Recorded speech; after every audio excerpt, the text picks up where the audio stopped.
So question number 41, इसमें ए horizontal bridge is built across a river, a student standing on the bridge throws a small ball vertically upwards. तो अपने पास एक ये bridge है horizontal, और bridge है ये हॉरिजॉन्टल, और ये किसके ऊपर बना हुआ है, एक रिवर के ऊपर बना हुआ है। इस पर कोई एक स्टूडेंट है, वो वर्टिकली अपवर्ड एक बॉल को फेंकता है, कितनी वेलोसिटी से, यू वेलोसिटी से, और उसकी वैल्यू दी हुई है, कितने से फेंकता है, 4 मीटर पर सेकंड से वो फेंकता है। तो ये जो बॉल है इस कुछ इस तरीके का पार्ट ट्रेवल करेगी, और ट्रेवल कर करके ये किसमें गिर जाएगी, यहाँ पर जो अपनी रिवर है उसमें बॉल गिर जाएगी, इस तरीके का पाथ ट्रेवल करेगी। तो इस पूरी जो मोशन हो रही है इसकी इस तरह की, उसके लिए अपन ने इसमें इनिशियल वेलोसिटी दी हुई है, ठीक है। और ये जो इस पूरे मोशन के दौरान टाइम कितना ले रहा है, t = 4 सेकेंड ले रहा है। ओके, अपन को फाइंड आउट क्या करना है, पढ़िए question. The ball strike the water after 4 second, time दे दिया है। The height of the bridge पूछा है। तो जो अपन जो न्यूटन की जो सेकंड इक्वेशन होती है, s = ut + ½ at², तो इसके अंदर जो एस जो होता है वो इनिशियल पॉइंट से फाइनल पॉइंट के बीच में क्या होता है, डिस्प्लेसमेंट होता है। तो अपने पास ये डिस्प्लेसमेंट आ जाएगा अगर अपन ये इक्वेशन लगाएगा। क्यों, क्योंकि यहाँ से फेंका है और फाइनल यहाँ गई है, तो ये डिस्प्लेसमेंट एस आ जाएगा, और यही उसने पूछा है रिवर से ब्रिज की हाइट। और जो एक्सेलरेशन है, जब बॉडी यहाँ से यहाँ करके पूरे ट्रेवल के दौरान एक्सेलरेशन हमेशा डाउनवर्ड लग रहा है। अगर मैं अपर डायरेक्शन को पॉजिटिव मान लेता हूँ और जो नीचे वाली डायरेक्शन है वो नेगेटिव में हो जाएगी, तो एक्सेलरेशन मेरे पास क्या आ जाएगा, a = -g, एंड g की वैल्यू -10, ओके, मीटर पर सेकेंड स्क्वायर। सो सब वैल्यूज दी हुई, सिर्फ हमें पुट करना है u की वैल्यू क्या होगी, पॉजिटिव। अब डायरेक्शन में फेंका तो u = +4, टाइम तो टाइम होता है, प्लस माइनस कुछ होता नहीं उसमें, t हाफ। एक्सेलरेशन की वैल्यू -10, तो ये -10, टाइम का स्क्वायर, t का स्क्वायर, 4 का स्क्वायर 16, तो ये हो जाएगा अपने पास 16 माइनस ये हो जाएगा 8, 8 10 80, तो ये आ रहा है -64 metre as displacement. Okay, minus sign यहाँ पर क्या बताता है, माइनस साइन यहाँ पर ये बताता है कि ये इस यहाँ से स्टार्ट किया तो इस डायरेक्शन में, लेकिन ओवरऑल उसकी जो हाइट होगी वो कितनी होगी, 64 मीटर। माइनस सिर्फ डायरेक्शन को शो कर रहा है, लेकिन हाइट कितनी होगी, 64 metre. So second is the right option. Next question, two thin lenses are of same focal length small f, but one is convex and the other one is concave है when they are placed in contact with each other। so मेरे पास उसने दिया हुआ है कि ये एक है अपने पास कॉनकेव लेंस और second one is convex lens. इसकी जो फोकल लेंथ दी हुई है वो भी स्मॉल एफ दी हुई है, और इसकी जो दी है वो भी दोनों की सेम दी हुई है। You can read from here of same focal length small f, okay, but we all know that the focal length of the convex lens is positive, so it will be plus f, and the focal length of the concave lens is negative, so इसकी होगी -f और इस वाले की होगी +f। और जब भी दो लेंसेज को कांटेक्ट में आपस में रखा जाता है तो उनकी जो पावर दी जाती है वो दी जाती है डायरेक्ट सिंपली ऐड करके, जो उनकी कॉम्बिनेशन की जो रिजल्टेंट पावर p होगी उनकी डायरेक्ट ऐड की जाती है। सो रिजल्टेंट की फोकल डिस्टेंस स्मॉल f, और पहले वाले की 1/f1 + 1/f2। Okay, f1 first तो वाला ये तो हो गया कॉन्वेक्स के लिए, क्योंकि इसकी पॉजिटिव होती है, और सेकंड वाली जो कॉनकेव की होगी वो होगी -f, कॉनकेव की नेगेटिव होती है। तो इनको इक्वेशन 1 में पुट कीजिए, तो रिजल्टेंट जो फोकल लेंथ है अपने पास, जो इन दोनों के कॉम्बिनेशन की रिजल्टेंट, वो क्या होगी, वो ये होगी। सिंपली बस इनकी वैल्यू को इक्वेशन 1 में पुट किया तो ये क्या आ गया, 0 आ गया। ये किसकी वैल्यू आई है, 0, 1/f की वैल्यू आई है। f की वैल्यू कैसे होगी, f की वैल्यू होगी 1/0, and 1/0 is the infinite. So equivalent focal length of the combination will be infinite, so option 3 is the right option. Okay, you get it. Next question, so a wire carrying a current I along the positive x axis has length F। Okay, तो एक wire है, current capital है, उसमें flow हो रही है, और किस डायरेक्शन में फ्लो हो रही है, पॉजिटिव एक्स डायरेक्शन में फ्लो हो रही है। ओके, और उसकी लेंथ कितनी है, L है। तो it is kept in magnetic field, magnetic field के अंदर ये इसको जो करंट कैरिंग वायर है जिसकी लेंथ L है उसको रखा गया है। तो magnitude of the magnetic force, देखिए सिर्फ मैग्नीट्यूड पूछ रहा है, डायरेक्शन नहीं पूछ रहा है। मैग्नेटिक फोर्स की डायरेक्शन, मैग्नेटिक फोर्स का मैग्नीट्यूड बताइए। जब भी किसी करंट कैरिंग वायर को जिसकी लेंथ L हो और उसके अंदर करंट फ्लो हो रही हो I, तो उसके और वो रखा हुआ हो मैग्नेटिक फील्ड में, तो उस पर लगता है force F = that is the magnetic force, please remember. Okay, so the magnetic force is I L × B।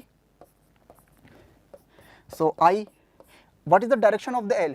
L direction will be taken in the direction of the current. So current is in the positive x direction, means plus I cap direction. So we will take the direction of the length as plus I cap. So plus I cap cross multiplied by the B vector, okay, cross product. And what is the value of the B? It is given in the question, 2 I cap plus 3 J cap minus 4 K cap, okay. So I take this equation 1. So after solving this, so first we have to take the cross product of these twos. So how we take the cross product of the two elements I cap, J cap, K cap? First we take the components of the first vector, that is the plus I cap. So here plus 1 0 0, because in this the first vector there is only I cap unit vector. There is no unit vector of the J cap and the K cap. So it will take the 0 and the 0. So the next vector is 2 plus 3 minus 4. You can solve it. 0 minus 4 minus 0, तो minus 4 plus K cap के लिए आएगा plus 3. तो मेरे पास ये जो cross product है किसका, ये तो था L और ये था B. तो L क्रॉस B की वैल्यू, फाइनल वैल्यू यहाँ से क्या आ गई मेरे पास, ये आ गई. ये I cap तो 0 हो गया और ये माइनस से माइनस मल्टीप्लाई होकर के plus 4 J cap plus 3 K cap. ये क्रॉस प्रोडक्ट की वैल्यू आई है मेरे पास L क्रॉस B की, ओके. सो I L, ये मैग्नेटिक फोर्स चल रहा है, इसमें वैल्यू पुट करिए बस मैंने L क्रॉस B की, ओके, इक्वेशन 1 में. तो I L और L के साथ क्या था I cap, ओके. सो ये होगा मेरे पास I L और 4 J cap plus 3 K cap, but it is a vector.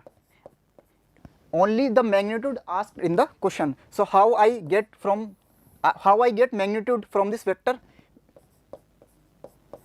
I और L कांस्टेंट है, बाहर आएंगे, ठीक है. तो क्या होगा 4 का स्क्वायर प्लस 3 का स्क्वायर, ये होगा 16, ये होगा 9 √25, दैट इज 5. तो 5 I L magnitude of that for magnetic force vector. So 5 I L, option second is the right option. Next question.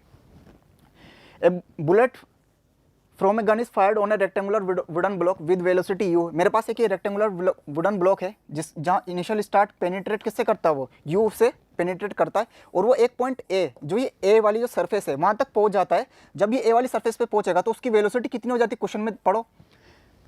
एक बुलेट को फायर किया जाता है गन से, ठक ऐसा फायर किया तो रेक्टेंगुलर वुडन ब्लॉक पर किया, और जिसकी वेलोसिटी इनिशियल में कितनी थी, स्मॉल u थी. जब ये ब्लॉक 24 सेंटीमीटर इसके अंदर ट्रेवल कर लेती है तब जाकर के उसकी वेलोसिटी कितनी हो जाती है, u/3. यानी कि कितनी डिस्टेंस हो गई है, 24 सेंटीमीटर हो गई है ना. इसको मैं O पॉइंट नाम दे देता हूँ. O से A की ट्रेवल के दौरान इसने 24 सेंटीमीटर डिस्टेंस ट्रेवल कर ली है. और उसके बाद पूछ रहा है देन इट फर्दर पेनिट्रेट्स, यानी कि आगे और जाती है, block in the same direction में जाती है. तो जाएगी तो धीरे धीरे इसकी रिटार्डिंग मोशन होगी ना, क्योंकि वो उसको रेजिस्ट करेगा, अपोज करेगा उसकी मोशन का. तो धीरे धीरे रुकती जाएगी, लेकिन उसकी वेलोसिटी कम होती जाएगी और एक पॉइंट पर जाकर के क्या हो जाएगी, स्टॉप हो जाएगी. तो माना कि वो इस बी फाइनल क्वेश्चन में दिया हुआ है कि फाइनल लेयर पर जाकर के वो क्या हो जाती है, रेस्ट पे आ जाती है. Same direction before coming to rest exactly at the other end of the block. ये अदर एंड है उसका ब्लॉक का, उस पर जाकर के क्या हो जाएगी, स्टॉप हो जाएगी. उस पर वेलोसिटी कितनी हो जाएगी, 0, u इजिकल टू, ओके. तो सबसे पहले तो मैं O से A की मोशन के दौरान देखिए न्यूटन की थर्ड इक्वेशन लगा रहा हूँ. सो क्या होती है, v square is equal to u square plus 2as. ये रिटार्डिंग मोशन है, तो इसका एक्सेलरेशन धीरे धीरे क्या हो रहा होगा, घट रही है. वेलोसिटी में चेंज क्या हो रहा है, घट रहा है. वेलोसिटी में चेंज की रेट, वेलोसिटी धीरे धीरे घटे तो एक्सेलरेशन क्या होगा, negative, because it is the retarding motion. And v is the final speed. So during the motion of the O to A the final speed is u/3 and the initial speed is u. Put in the equation number 1. So put करने पर u square minus 2as, ऐसे distance O से A की 24. इसको आगे solve करने पर 2as 24 थे 48a is equal to u square minus u square by 9 को मान लिया, 9u square minus u square 8u square. तो a की वैल्यू क्या आ जाएगी, 48 को इधर ले आता हूँ, ओके. सिर्फ कुछ भी नहीं कर रहा हूँ इस इक्वेशन से, बस मैं a की वैल्यू निकाल रहा हूँ. बस इसको इधर ले जाकर के उसको उधर ले जाकर के a की वैल्यू निकालनी है मेरे को, ताकि पहले मेरे पास एक्सेलरेशन आ जाए. Okay, so 48a is equal to, तो 9 कॉमन लिया, 9u square minus u square 8u square by 9, और ये 48 को मैं इधर ले गया। अब ये 8 से मेरे पास कट रहा है 6 टाइम्स, तो एक्सेलरेशन की वैल्यू मेरे पास आ गई है you square by 54, you square by 54, equation number 2। Okay, तो अब मैं चल रहा हूँ, ये जो मेरे पास ये वुडन ब्लॉक था यहाँ बीच में आ गया था ओ ए बी, तो ए से बी की मोशन के दौरान देखिए, ए से बी मोशन में, तो यहाँ पर कितना होगा, यहाँ पर तो हो गई थी वेलोसिटी उसकी u/3, और यहाँ पर 0 रुक गई है, और यहाँ पर कितनी शुरू में u थी। तो ए से बी की गति के दौरान, मोशन के दौरान मैं लगा रहा हूँ न्यूटन की third equation, v square is equal to u square plus 2as। Motion same type की है तो acceleration will be the same time, but it will be in the negative direction because it is a retarding motion. So final velocity is 0। Initial velocity क्या है यहाँ पर u/3, ए से B की motion के दौरान बात कर रहा हूँ, तो u/3 का square you square by 9 2a। Acceleration की वैल्यू क्या आई थी अपने, एक्सेलरेशन की वैल्यू आई है यू स्क्वायर बाई 54, वहाँ पे पुट कर रहा हूँ देखिए, तो u square by 54, but it will be in the negative, why, because it is a retarding motion. S, ये डिस्टेंस ये कितनी वापस ट्रेवल करेगा यहाँ पर, यही तो पूछा है क्वेश्चन में। ओके, तो अब तो सीधे सीधे सोल्व कर सकते हैं, तो u square by 9 is equal to u square s by, तो 27, यही होगा, 2 से कितने टाइम तक कटेगा 27 टाइम्स, तो यू स्क्वायर से यू स्क्वायर कैंसिल, तो एस की वैल्यू मेरे पास आएगी यहाँ से 27/9 इज इक्वल टू 3 सेंटीमीटर। ये तो मेरे पास एस की वैल्यू आई है, वापस से ये 0/3 स्पीड से, 0 से स्पीड कितने टाइम में होगी, मेरे से पूछिए वुडन ब्लॉक की टोटल लेंथ, ये दी हुई थी मेरे पास 24 सेंटीमीटर, और ये एस की वैल्यू मेरे पास आई है 3 सेंटीमीटर, तो टोटल लेंथ हो जाएगी 24 + 3 यानी कि 27 सेंटीमीटर, यानी कि fourth option is the right option. Next question, the resistance of the platinum wire eight 0 degree centigrade पर 2 ओम टेम्परेचर था, और 6.8 ओम रेजिस्टेंस था 80 डिग्री सेंटीग्रेड पर, और मेरे से पूछा टेम्परेचर कोफिशिएंट ऑफ रेजिस्टेंस। तो इसका फॉर्मूला क्या होता है, RT2 is equal to RT1 1 plus alpha delta T. Same formula अपन किसके लिए लिख सकते हैं, रेजिस्टिविटी के लिख सकते हैं, लेकिन यहाँ पर रेजिस्टेंस के लिए पूछा है, तो रेजिस्टेंस और सेम फॉर्मूला वर्क करता है रेजिस्टिविटी के लिए। ठीक है, तो मेरे पास सब दिया हुआ है, T2 टेम्परेचर पर मेरे पास T2 टेम्परेचर पर रेजिस्टेंस दिया हुआ है। ठीक है, 6.8, ये तो है मेरे पास T2 टेम्परेचर, और ये हो जाएगा रेजिस्टेंस एट T2 टेम्परेचर। ये है मेरे पास T1 टेम्परेचर, और ये है मेरे पास रेजिस्टेंस एट T1 टेम्परेचर। तो सबकी वैल्यू दी हुई है, बस सोल्व करके निकालना है, सिंपल क्वेश्चन। तो RT2 दिया हुआ है 6.8, RT1 दिया हुआ है T1 टेम्परेचर पर 2 ohm, 1 plus alpha delta T. Delta T is the change in the temperature, 0 से 80 हो गया, तो 0 से 80 डिग्री सेंटीग्रेड हो गया, तो चेंज इन टेम्परेचर कितना हुआ 80 डिग्री सेंटीग्रेड, यानी कि 80। ओके, सो इसको अपन सोल्व करेंगे, तो 2 से कितने टाइम्स कटेगा, 3.4 times is equal to 1 plus alpha delta T, यानी कि 80, तो अल्फ़ा डेल्टी को तो 80 लिखूंगा, और ये 3.4 - 1 यानी कि ये हो जाएगा 2.4, यस क्या नो। तो अल्फ़ा कितना आ जाएगा मेरे पास 2.4/80, ये हो जाएगा इतना, ये कटेगा 3 टाइम्स, 10 की घात 2 पर जाएगा, तो 10 की घात -2 डिग्री सेंटीग्रेड, या केल्विन इनवर्स भी बोलते हैं। इसका मात्रक देखिए, रेजिस्टेंस से रेजिस्टेंस का मात्रक कटा, अल्फ़ा डेल्टी बचा है, अल्फा का मात्रा क्या होगा 1/डेल्टी, 1/डेल्टी मीन्स सेंटीग्रेड इनवर्स। ओके, यानी कि ऑप्शन 3 × 10 की घात -2, option second is the right option. Next question, an electric dipole is placed as shown in the figure, the electric potential मेरे से पूछ रहा है पी पॉइंट पर, ये मेरे पास डाइपोल है। ठीक है, 3-3 सेंटीमीटर यहाँ इसके जो अर्धा के जो इसका मिड पॉइंट है उससे डिस्टेंस दी हुई है, और मिड पॉइंट से 5 सेंटीमीटर दूरी पर पोटेंशियल पूछ रहा है। कैसे निकालूंगा, इसके कारण निकालूंगा पोटेंशियल, इसके कारण निकाल दूंगा। पोटेंशियल क्या होती है, स्केलर क्वांटिटी होती है, डायरेक्शन देखनी नहीं होती, इसलिए डायरेक्ट उनको क्या कर देंगे, ऐड कर देंगे। तो पहले मैं उसको मैं ए नाम दे देता हूँ, इस वाले चार्ज को मैं बी नाम दे देता हूँ। तो पहले ए के कारण निकालूंगा पोटेंशियल, वी क्या होगा, पोटेंशियल क्या होता है, जब किसी क्यू चार्ज से स्मॉल आर डिस्टेंस पर कोई पॉइंट ए है, तो ए पर potential V is equal to KQ/R, yes क्या नो। तो यहाँ पर लिखो के, क्यू की वैल्यू कितनी है यहाँ पर -Q, तो ये -Q बटे दूरी, इससे कहाँ पर निकालना है, 5 तो ये और ये 3 ये, यहाँ पर निकालना इस वाले पोटेंशियल के कारण, इस वाले चार्ज के कारण। तो ये दूरी कितनी होगी, यहाँ से यहाँ तक 5 और ये 3 ही है, तो 8 सेंटीमीटर। तो 8 सेंटीमीटर तो 8 गुना 10⁻²। ओके, ये तो ए हो गया।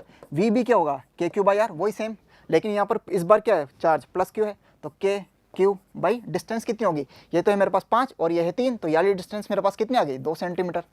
यस के नो, तो यहाँ पे रखिए 2 गुना सेंटीमीटर में, तो इसको मीटर में चेंज करूँगा तो 10⁻² से मल्टीप्लाई करूँगा, ऊपर जाएगा तो +2 कर ही सकते हैं ऑब्वियसली।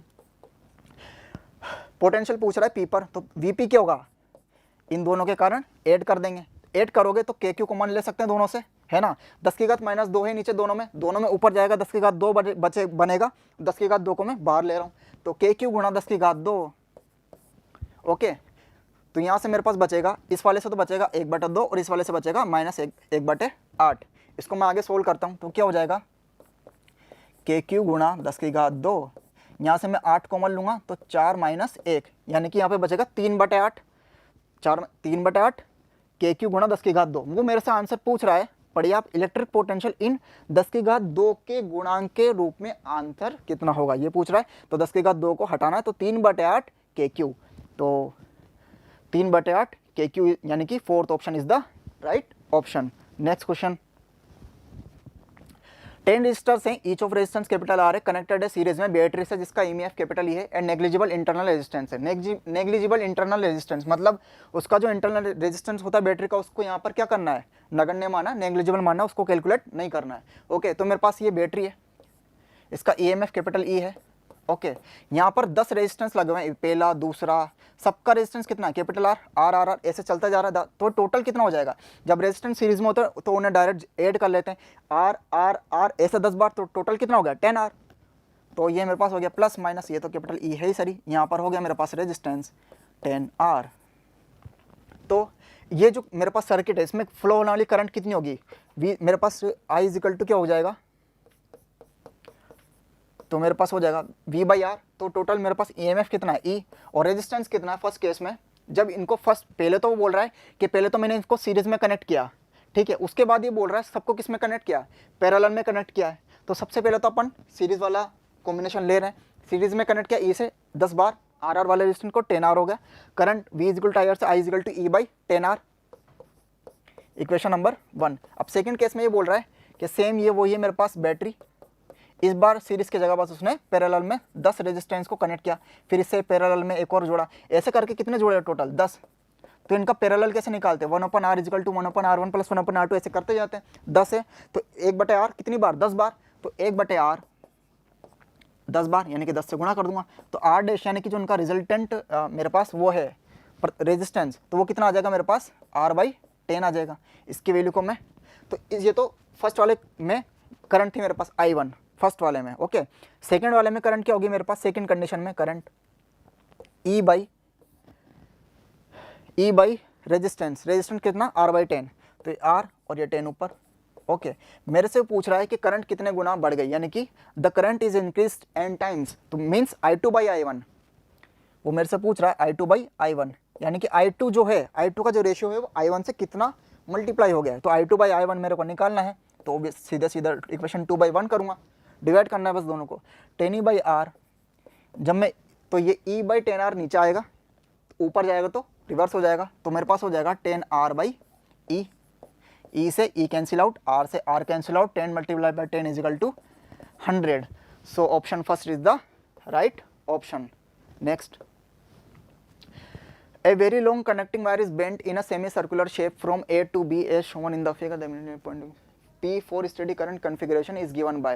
तो मेरे पास ये दो सेमी इन्फाइनेट वायर्स है, फर्स्ट वाला ये इन्फाइनेट तक जा रहा है, ये भी इन्फाइनेट तक जा रहा है। ओके, सो मेरे पास P पॉइंट पर वो क्या पूछ रहा है मेरे से, मैग्नेटिक फील्ड पूछ रहा है। तो सबसे पहले तो इस वाले वायर के कारण देखेंगे, इस वाले के देखेंगे, तीनों के कारण देखते हैं। फर्स्ट वाले के कारण देखिए, करंट की डायरेक्शन में अंगूठे को ले जाएंगे, तो ये फिंगर्स की डायरेक्शन राइट हैंड के लिए, तो राइट हैंड से देखते हैं, तो करंट की डायरेक्शन में मैं अंगूठे को यानी कि थंब को ले जा रहा हूँ, तो फिंगर्स की डायरेक्शन कैसे आ रही है, देखिए ये आ रही है इनवर्ट्स इनटू द पेपर। सो ए वाले, इसको मैं अगर मैं ऊपर वाले को ए वायर मानूँ, तो इसके कारण क्या होता है, सेमी सर्कुलर वायर के कारण होता है μ0I/4π डिस्टेंस, ये कितनी है इससे, ये डिस्टेंस, ये अगर ये सेमी सर्कुलर है तो ये जो डिस्टेंस आ रही है यहाँ पर,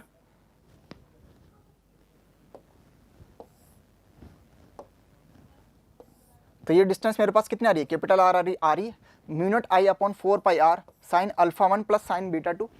तो यानी कि यहाँ से देखिए इस पर एक मैं ये इससे खींचूँ तो एक एंगल तो मेरे पास 0 हो जाएगा और एक एंगल कैसा होगा 90, तो साइन 0 प्लस साइन 90, तो 0 इसकी वैल्यू 0, इसकी वैल्यू 1। तो ये सेमी इनफाइनाइट वायर के कारण मैग्नेटिक फील्ड कितना होता है, ये 0 ये 1, तो फाइनली क्या आ गया मेरे पास mu naught I upon 4 pi R. ये आया मेरे पास इनवर्स डायरेक्शन यानी कि एच डायरेक्शन, ये मेरे ए वायर के कारण। ओके, अब ये जो बी वाला वायर है नीचे वाला, इसके लिए डायरेक्शन देखो, थंब की डायरेक्शन में तो करंट है और ये एस है, तो यानी कि ये भी क्या आ रहा है, इनवर्स इनटू द पेपर। तो इसके कारण मेरे पास हो जाएगा सेम सेमी सर्कुलर के कारण mu naught I upon 4 pi R आया, mu naught I upon 4 pi R inverse, दोनों इनवर्स है, दोनों ऐड होंगे, तो इन दोनों वायर्स के कारण मेरे पास टोटल कितना आ जाएगा, mu naught I upon 4 pi R multiplied by 2।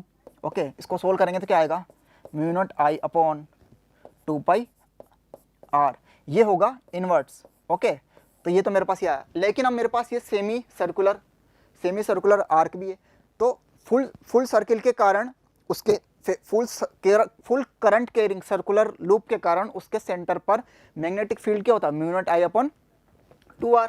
तो यहाँ पर सेमी सर्कुलर है तो उसका आधा, mu naught I upon 2r का आधा कितना, mu naught I upon 4r, mu naught I upon 4r। ये किसके कारण है, ये है इस सेमी सर्कुलर आर्क के कारण। इसकी डायरेक्शन कैसी होगी, ऐसे इसकी करंट की डायरेक्शन में अगर मैं फिंगर्स को ले जाता हूँ तो ये आ रहा है outwards, out of the paper, यानी कि डॉट ऐसे शो करते हैं। देखिए ये है mu naught I upon R, तो दोनों में कॉमन है, mu naught I upon R इसमें भी है और इसमें भी है, लेकिन इसमें 4 से डिवाइड हो रहा है, इसमें 2 पाई से डिवाइड हो रहा है, तो 4 छोटा होता है, तो कम नंबर से अगर डिवाइड होगा तो वो क्या होगा, बड़ी क्वांटिटी होगी, यानी कि बड़ी क्वांटिटी और ये छोटी क्वांटिटी है, यानी कि अपवर्ड ऊपर out of the paper is the, ये जो वाला जो मैग्नेटिक फील्ड है ये क्या है, स्ट्रॉन्ग मैग्नेटिक फील्ड, इसकी वैल्यू ज़्यादा और इसकी वैल्यू कम है, तो उस पर रिजल्टेंट मैग्नेटिक फील्ड कितना होगा, यानी कि B resultant is equal to, इसमें से इसको घटा देंगे, तो mu naught I upon 4r minus mu naught I upon 2 pi R, mu naught I upon 2 pi are.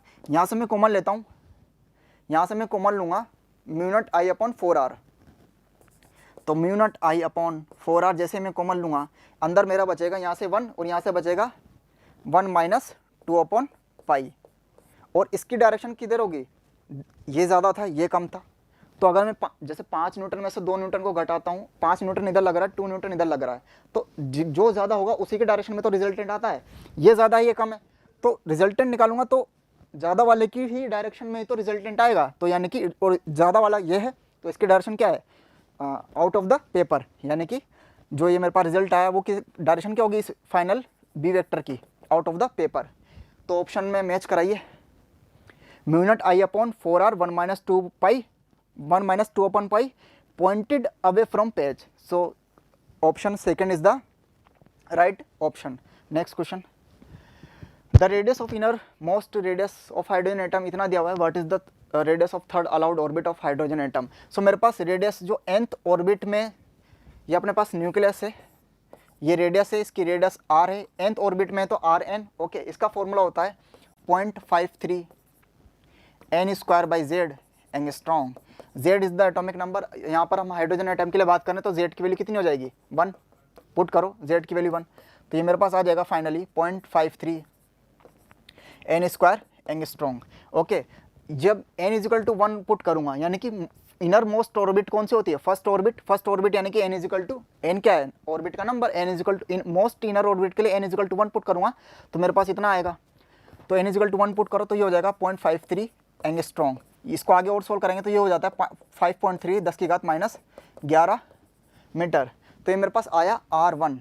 Okay, अब उसने क्या निकालने के लिए बोला है, उसने क्वेश्चन में बोला है radius of third allowed orbit, यानी कि n is equal to 3 third orbit की रेडियस, तो वो कितनी होगी R3 इजिकल टू, यहाँ पर मेरे पास ये फॉर्मूला है, z की वैल्यू 1 चल रही है क्योंकि हाइड्रोजन एटम के लिए बात कर रहे हैं, n की वैल्यू क्या रख दूंगा 3 रख दूंगा, तो 0.53 मल्टीप्लाइड बाई 3 का स्क्वायर, इस फॉर्मूले में n इजिकल टू 3 पुट कर रहा हूँ, 3 का स्क्वायर क्या हो जाएगा 9, इसको सोल्व करूँगा तो क्या आएगा, ये एंगस्ट्रॉन्ग में चल रहा है, तो ये हो जाएगा मेरे पास 4.77 एंगस्ट्रॉम। Okay, R3।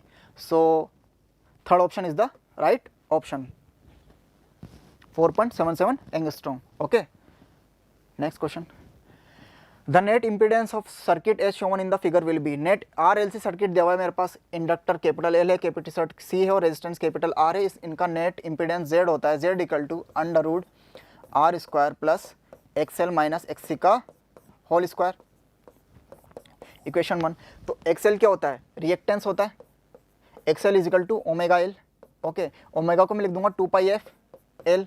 तो 2π f की वैल्यू कितनी है, फ्रीक्वेंसी ये दी हुई है 50 हर्ट्स यानी कि 50, और L क्या है, इंडक्टेंस ऑफ द इंडक्टर कितना दिया हुआ है 50/π मिली एम्पियर। तो 50/π मिली यानी कि 10⁻³ ओके, इसको सोल्व करते हैं।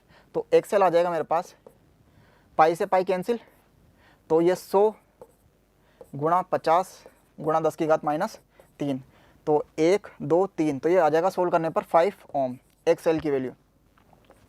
ठीक है, और मेरे पास XC की वैल्यू भी निकालनी है क्योंकि मेरे को यहाँ पे इम्पीडेंस चाहिए Z। R तो पता है, रेजिस्टेंस R 10 ओम है, 10 का स्क्वायर कर दूंगा 100, लेकिन XL और XC तो निकालना पड़ेगा।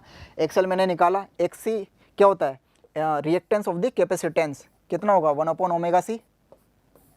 Z कहलाता है इम्पीडेंस और XL और XC कहलाते हैं रिएक्टेंस। तो ये 2πfc, तो 1/2π, f की वैल्यू 50 हर्ट्स ये दी हुई है, कैपेसिटेंस की वैल्यू कितनी दी हुई है 10⁻³ 10⁻³ माइक्रो यानी कि 10⁻⁻6 भी आएगा। ओके, इसको सोल्व करेंगे तो ये आएगा 10 ओम। ओके, इन अब यानी कि XL की वैल्यू 5 ओम, XC की वैल्यू 10 ओम और R की वैल्यू कितनी डायरेक्ट दी हुई है 10 ओम। इन तीनों की वैल्यू को इस इक्वेशन 1 में Z वाले फॉर्मूले में पुट करके सोल्व करेंगे। तो Z is equal to under root 10 का R का स्क्वायर, R है 10 है, 10 का square 100 plus XL minus XC का होल स्क्वायर। XL की वैल्यू दी हुई है, सोल्व करिए तो कितना आया 5, तो 5 माइनस 10 का होल स्क्वायर, तो ये मेरे पास हो जाएगा अंडर रूट 100 प्लस माइनस 5 का स्क्वायर प्लस को हो जाता है, तो यानी कि 25। तो मेरे पास आ गया ये अंडर रूट 125 ये, तो ये इसकी वैल्यू कितनी आएगी 5√5, कितनी 5√5 ओम। इम्पीडेंस भी ओम में आता है, तो मेरे पास करेक्ट ऑप्शन हो जाएगा 5√5 ओम, यानी कि second option is the correct option. Thank you.